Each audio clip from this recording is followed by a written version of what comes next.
no tiene conocimientos para expresar una opinión, para saber de qué se está hablando, es al cual nos dirigimos, en especial a ese público, no al público que está más empapado, como bien dice usted, de estos temas, sino a aquel público que quiere saber de estos temas.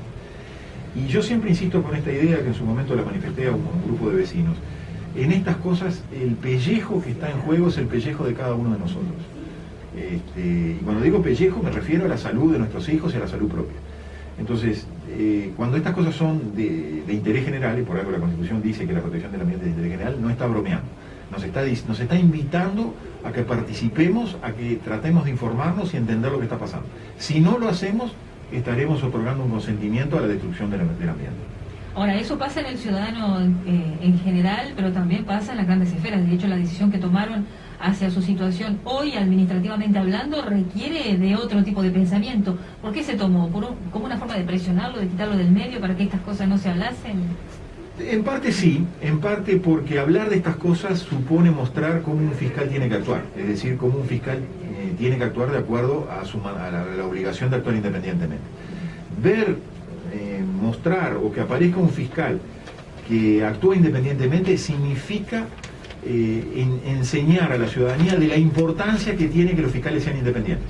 Si un fiscal enfrenta intereses poderosos, se enfrenta al Estado, como es su deber en materia de protección del medio ambiente, se le enseña a la ciudadanía de la importancia que tiene la independencia. En tiempos que se quiere eliminar la independencia de los fiscales, porque hay un proyecto de ley que pretende someter a los fiscales a instrucciones, con lo cual los fiscales de independientes pasarán a ser dependientes de un poder único, que no sabemos en manos de quién va a estar, pero que indudablemente va a depender del gobierno de turno, con lo cual las decisiones judiciales van a depender del gobierno de turno, ¿no? Lo cual lleva a la destrucción de la separación de poderes y al regreso al poder único, al poder absoluto, al poder despótico.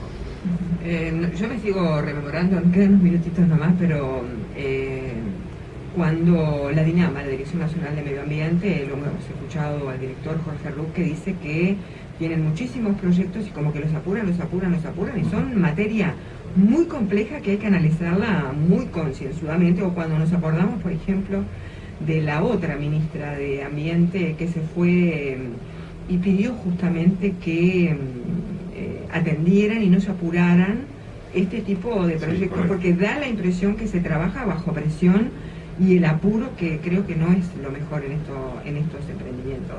Sí, se trabaja bajo presión por una sola circunstancia. El Estado se ha vuelto socio de estos emprendimientos. Se volvió socio de Botnia, se volvió socio de Montes del Plata y es socio de Aratirí. La prueba de que es socio es que existen contratos de inversión. Los contratos de inversión son eso. Son contratos por los cuales el Estado pasa a ser un gestor de estas inversiones.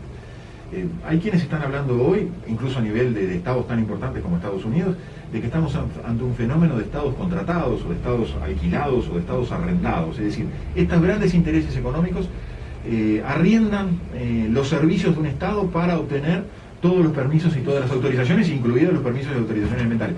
Con lo cual, la confiabilidad, la objetividad de esas autorizaciones ambientales se destruye. Ahora, ¿qué pasa en el Parlamento, que es donde estamos representados todos y donde aparentemente debería de ser el ámbito de debatir estos temas, donde sí, estamos hablando de temas tan centrales, donde están comprometidos justamente la calidad de la vida de los uruguayos?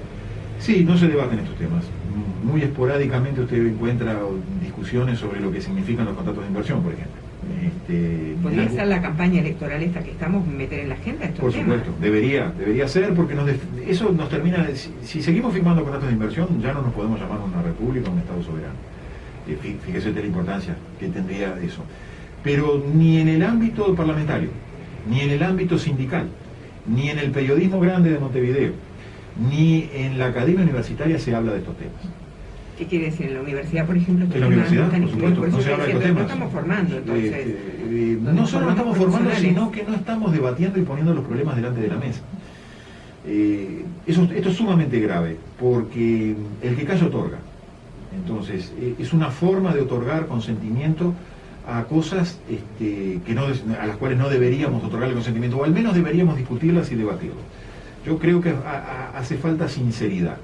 Si el camino del país es someterse a los intereses de determinadas empresas privadas, porque es la única forma de sobrevivir, bueno, hay que decirle a la ciudadanía esa es la única forma de sobrevivir.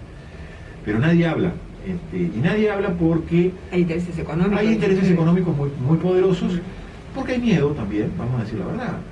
Estos intereses económicos ejercen poder, y cuando ejercen poder en forma, no diría violenta, pero sí con alta ejecutividad, se mueven como estados. Estas grandes empresas se mueven como cuasi estados. Ustedes basta verlas cómo se manejan. Usted decía los grandes medios de Montevideo, por ejemplo.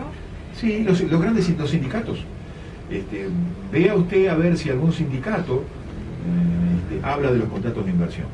No habla de los contratos de inversión. Y sin embargo los contratos de inversión suponen colonialismo. Colonialismo del más sutil, no colonialismo mediante las armas como en el pasado, sino colonialismo mediante contratos, mediante documentos jurídicos. De eso no se habla. No se habla, y yo insisto en hablar de esos temas. En algún momento planteé ir a hablar a algún ámbito gremial y no hubo interés. ¿Y usted por qué cree que hay algún interés económico sí, que paga silencio?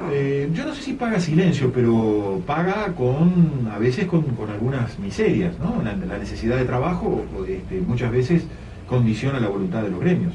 Por eso a veces es relativo cuando los gremios se pronuncian respecto de determinados temas. Yo tengo mis serias objeciones cuando se pronuncian los gremios sobre temas de política nacional. Pero vaya que si este es un problema grave y de política nacional y sobre el cual deberían pronunciarse. Pero es el mismo silencio que uno ve en la academia universitaria. Le confieso, el silencio gremial puede no molestarme tanto, pero el silencio de la academia universitaria, ese sí me molesta y mucho. Porque cuando yo fui a la facultad, estas cosas se debatían y se discutían y se sostenían posiciones absolutamente radicales, algunas de las cuales yo compartía y otras de las cuales no compartía. Hoy no se habla. No hay debate. Y hay una avidez de conocimiento de los estudiantes que me consta que existe. Los estudiantes quieren tomar conocimiento porque es la realidad, es lo que se viene, es el futuro. Pero tiene que ver, por ejemplo, con el monocultivo, con los transgénicos, con todos esos con temas. la megaminería, con todo lo que de alguna manera... Con todos esos temas, con las figuras jurídicas adoptadas, con la nueva economía que estamos enfrentando. Yo sostengo que nosotros estamos viviendo ya no tiempos de economía intervenida, ni economía socialista, ni de economía liberal o neoliberal. Estamos viviendo tiempos de neofeudalismo. ¿Qué quiere decir esto? Tiempo en el cual el Estado es un señor feudal más que se sienta en una mesa a pactar con Montes del Plata, con Botnia, con Anatirí, con Tenfi. Y ahí es donde se decide la vida de todos nosotros. Este tipo de empresa financia campaña electoral. Sabemos que pueden ejercer presiones desde el ámbito empresarial o desde, en este caso, desde el sector privado. Pero la academia está presionada ¿por qué? ¿O por cuáles factores? Para no debatir estos temas en ese ámbito. Y generar un futuro, digamos, de masa crítica. Yo le puedo dar algún ejemplo. Yo sé que hay determinadas cátedras de la Facultad de Ingeniería que trabajan para Montes del Plata o trabajan para Botnia. También le puedo decir que la Facultad de Ciencias en algún momento hizo algunos informes con respecto al tema del agua y con respecto a otros temas, y que de buenas a primeras empezó a callarse sobre los temas ambientales. Le puedo decir que en la Facultad de Derecho, me consta, no se habla de estos temas de los contratos de inversión. Entonces, cuando hay intereses económicos que ponen las reglas,